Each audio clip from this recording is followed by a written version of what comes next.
موږ یو خبره کوو، موږ دلته اوس مرکزي میټینګ وکړي، ډېر واضح فیصله وسوه چې جرګه به کېږي، په هر صورت کې به کېږي. دا د کام جرګه ده، دا د پی ټي ایم جرګه نه ده. عدالت یې ودې ته بل رنګ نه ورکوي چې پی ټي ایم بینډ سو او یو سرګرمي نشي کولی. دا د کام جرګه ده، د ټول پښتانه، ټول پښتون تا نه دی بینډ کړی، پر ټول پښتون تا نه دی کلادم کړی.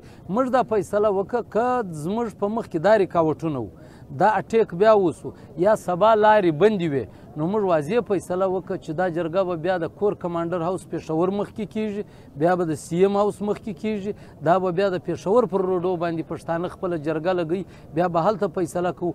اوس به موږ هغه وایو چې کوم څه وایي هغه به کېږي. او موږ دا ډېره واضح فیصله نن وکړه که سبا دغه مشکلات و، دغه د خلکو په مخ کومو په خلکو کې سرکار ولاړو، دا جرګه به بیا د پېښور پر مین روډو باندې هغه په کور کمانډر هاوس مختم کېدی سي، هغه د وزیر اعلی هاوس مختم کېدی سي، او هغه پر مین روډو باندې هم کېدلی سي. داسې دی چې دا 4,000 تاسو ولیدل، دوی په موږ باندې دلته کریک ډاون وکړو. زموږ ملګري یې شهیدان هم کړل، زخمیان یې هم کړل. مخکې هم چې دوی کریک ډاون هغه 2 شپه چې راغلي هم دلته د دې کلي 2 کسان یې زخمیان کړي وو. بې انتها ټیر ګیس یې استعمال کو. دلته اوبه په موږ باندې د نیر تاسو وګورئ، دی تقریبا 3 ورځې کېږي د اوبو نیر یې هم بند کړی دی. چې دوی څومره ظلم کولی شو هغه دوی وکړو. خو داسې دی چې دا زموږ په عزم باندې، زموږ په حوصلې باندې هېڅ اثر نشي اچولی.